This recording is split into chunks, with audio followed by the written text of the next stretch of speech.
maraim-baovao fiombonam-bavaka anomboana ny tontolo andro miaraka amin'ny tompo isan'andro amin'ny ora sasany maraina ao amin'ny FJKM misotro fitiavana.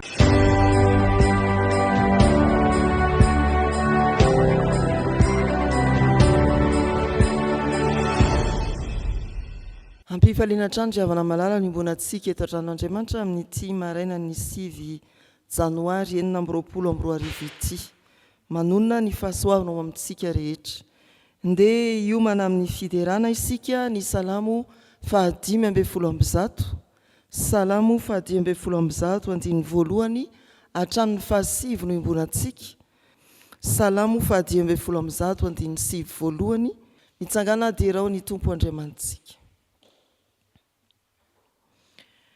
Ho ny mpanao salamo, Jehova aza izahay no mena voninahitra fa ny anaranao ihany no ny famindramponao sy ny fahamarinanao.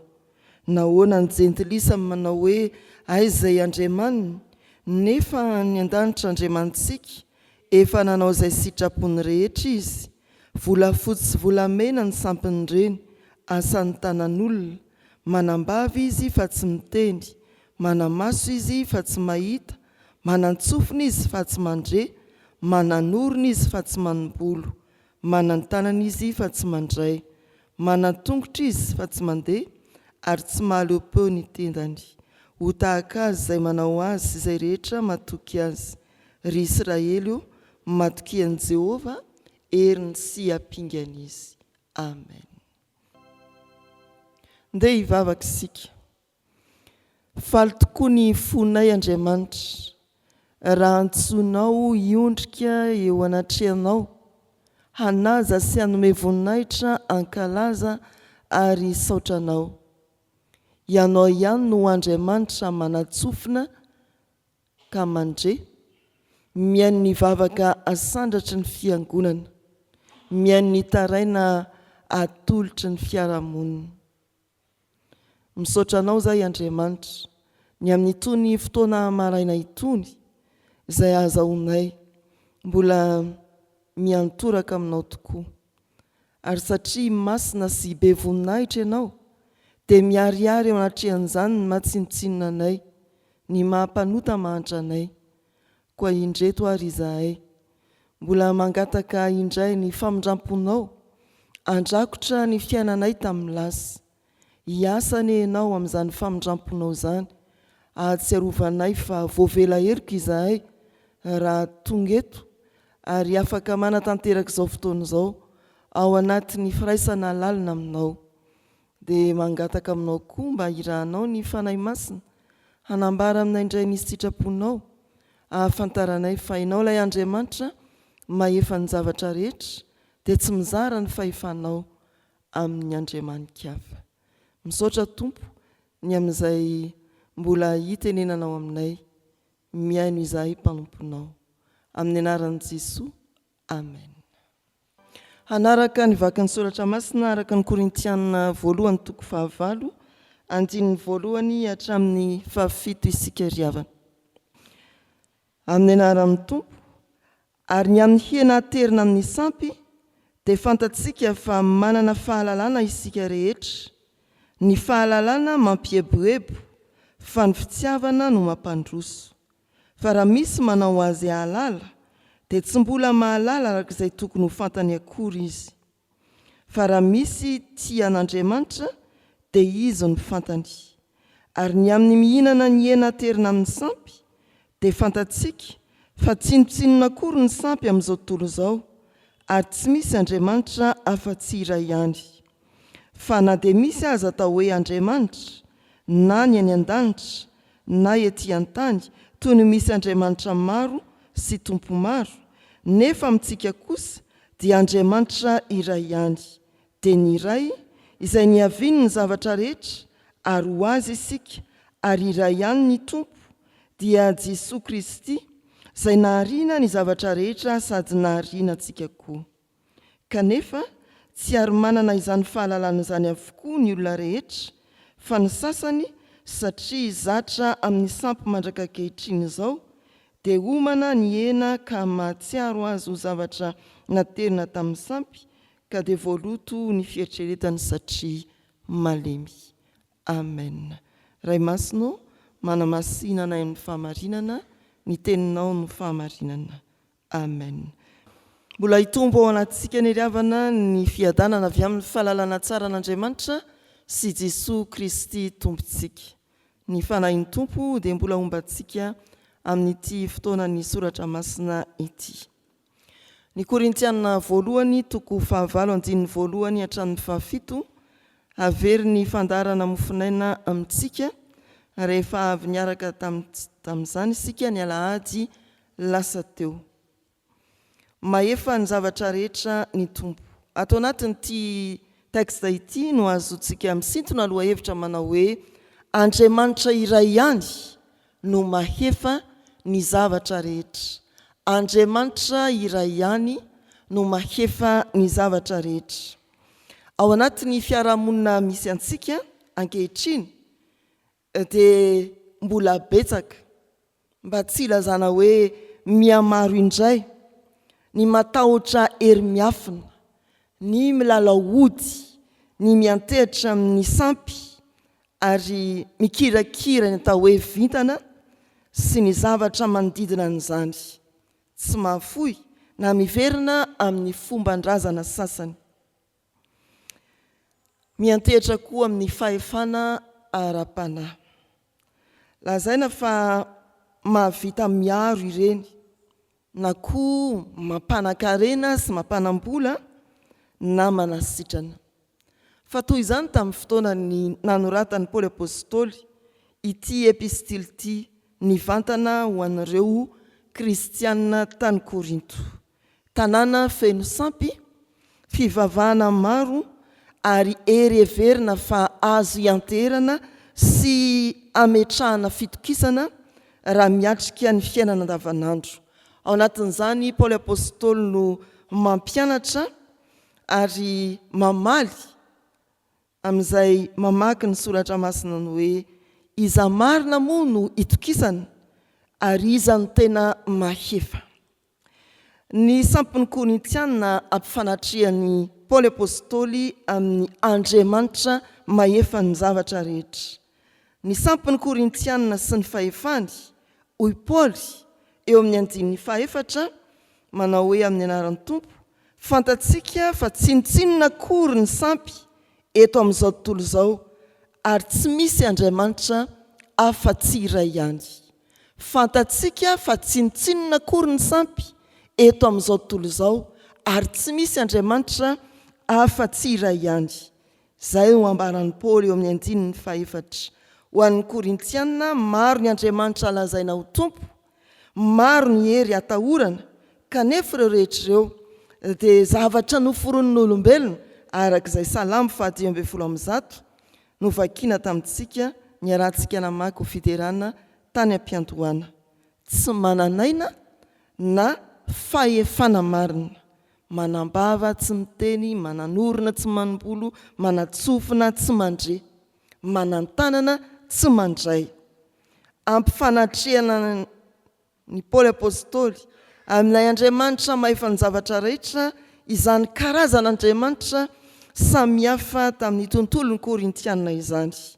Paoly dia manambara mazava eo amin'ny 9 fa Andriamanitra iray ny havian'ny zavatra rehetra.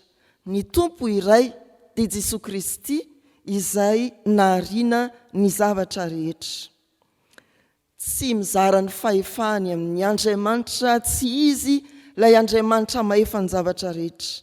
Izy ihany ny tompo ny fahefana, mahefa ny zavatra rehetra, tsy hoe nozarainy tamin'ny tsangam-bato tsampitetsyananiny izany na nanipazany kely ho an'ireo sarivongana etsy ananiny etsy. Tsia, izy ihany no manana ny fahefana rehetra ary hany mahefa ny zavatra rehetra. Andriamanitra tsy mitovy lenta amin'ny sampy Andriamanitra. Andriamanitra hanotokana loharano sy mpife ny zavatra rehetra. Ho an'ireo mivohy ny fivavahana amin'Andriamanitra hafa. Ny afatry ny soratra masina dia mazava ry havana. Aza afangaro ny finoanan'i Kristy sy ny fitokisana amin'ny hery hafa. Azam-piarahana ny fivavahana kristianina sy ny fianteherana amin'ny sampy. Izay itokisana dia izay ankatoavana sy arahana, tokana ihany, aza fangaro. Ho an'ny olona manompo sampy dia sady maketsy amin'ny tendrombohitra anankiray izy miantso Andriamanin-kafa, dia makary amin'ny hafa koa mitalao sy mangataka. Fa amin'ny olona mpino kristianina, tokana Andriamanitra itokiny dia Andriamanitra mahefa ny zavatra rehetra tsy mifangaro na amin'inona na amin'inona. Antso amin'ny fibebahana ry havana. Ho an'izay mbola mampifangaro ny Andriamanitra mahefa ny zavatra rehetra amin'ireo karazana Andriamanin-kafa toa itokisana, ianteherana, angalana fitahiana.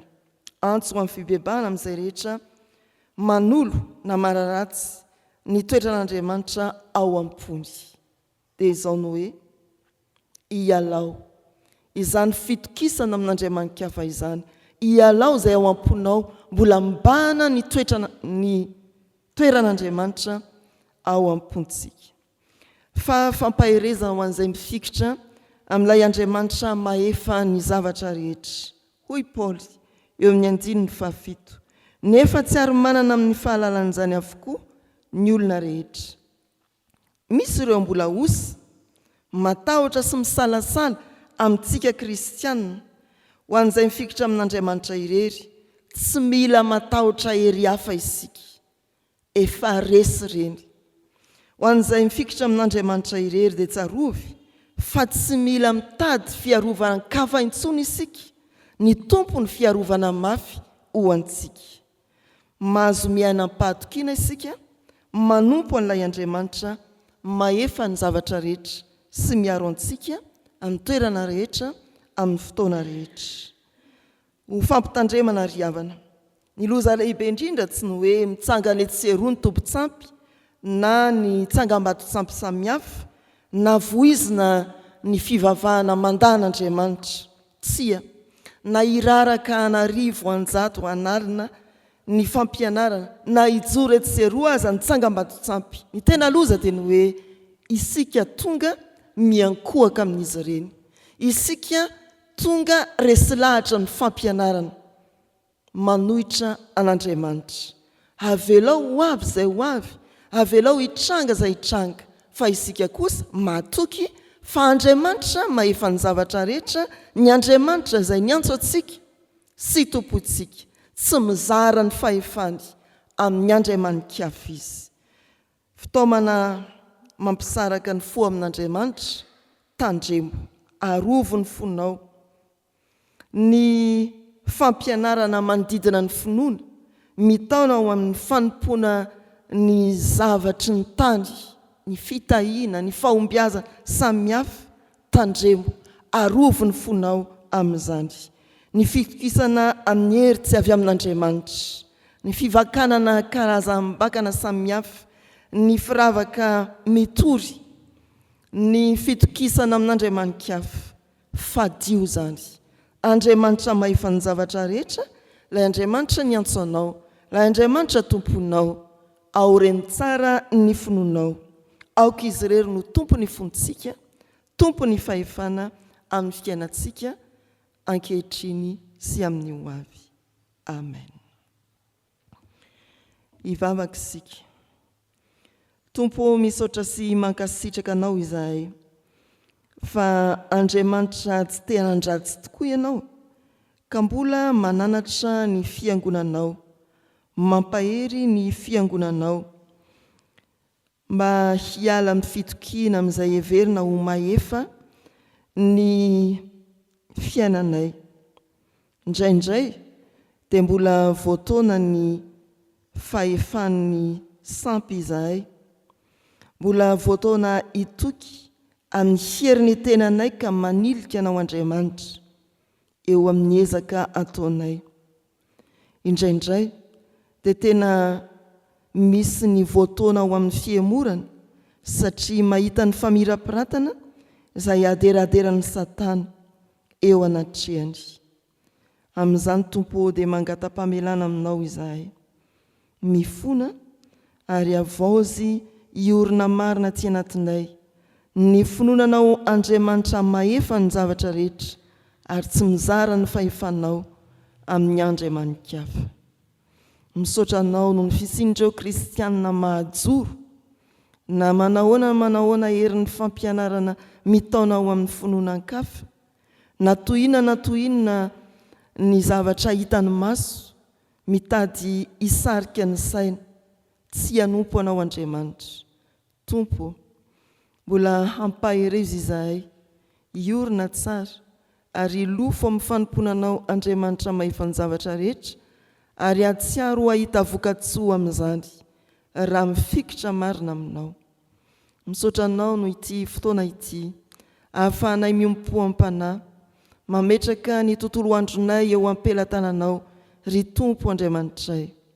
Faly manana anao ilay mahefa ny zavatra rehetra izahay, ka indreo ny tontolo mpiainanay, ny fahasalamana, ny asa aman-draharaha, ny fiainana tokantrano sy ny fiainana isan'ankohonana, ny fikasana tsara ao anatinay, atolotra eo am-pelatananao ry Tompo. Indreo ny mombanay, ny amin'ny tsy fahombiazanay, ny aretina sy ny fanaintenana mety mitsatoka amin'ny nofinay, manantenanao ilay mahefa ny zavatra rehetra izahay, mangataka aminao mbola hijery ireo manam-pahoriana ka hitondra fiadanam-po ho an'izy ireny. Maniry ny hamanginao no manana olana ka nomezanao azy ny fanantenana tsara dia ny fanantenananao Andriamanitra mahefa ny zavatra rehetra. Mbola apetraka eo am-pelatananao ny anjara fifalinay, mba tsy ho fandriky ny fotoaman-dratsy ao anatin'ny fifaliana izahay, fa ho voataonanao bebe kokoa ny olo-tena ho anao ary ho feno fankasitrahana ao anatin'ireny fifaliana ireny. Dia misaotra anao ny amin'ny fiangonanao. Tompo, mangataka aminao izahay mba hitombo hery ny fiangonana satria miantehitra aminao Andriamanitra ilay mahefa ny zavatra rehetra. Ho an'ny fiangonan'i Jesosy Kristy eto Madagasikara, eo am-panomanana ny asa fijoroana vavolombelona santatra amin'io herinandro ho avy io. Tompo, amin'izany fikasana tsara izany, dia omeo hery ny mpandrindra sy ny mpandamina rehetra, omeo fahavitriana ny mpandray fanasan'ny Tompo izay itodiana manokana ho mpandray anjara, ho mpanohana izao asa izao. Ary matoky izahay fa ny synodam-paharitany isan'isany avy, ny fitandremana, ny vondron'olona mpiara-mivavaka dia ho terizinao amin'ilay fahefanao, tsy izarainao amin'ny hafa. Mihaino ny vavaka ianao ry Tompo ary mamaly izany araka ny sitraponao. Fehezinay ny vavaka amin'ny nampianarin'i Jesosy manao hoe: Rainay izay ny an-danitra, ho amasinina ane ny anaranao, ho tonga ane ny fanjakanao, atao ane ny sitraponao ety an-tany ho tahaka ny an-danitra. Meo anay an'io ny anina sahaza ao anay, ary mamela ny elokay tahaka ny namelanay izay meloka taminay. Aza mitondra anay amin'ny fakapanahy, manafahana amin'ny ratsy, anao ny fanjakana sy ny hery ary ny voninahitra mandrakizay. Amen. Raisoa amin'ny fatokiana ny tsodranotonona amin'ny anaran'ny Tompo.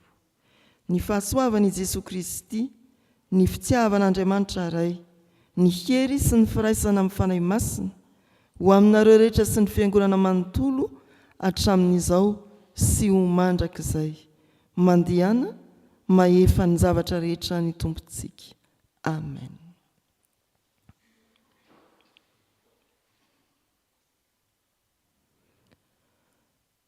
Ho an'Andriamanitra irery ihany ny voninahitra, amin'ny anaran'ny Ray sy ny Zanaka ary ny fanahy masina. Amen.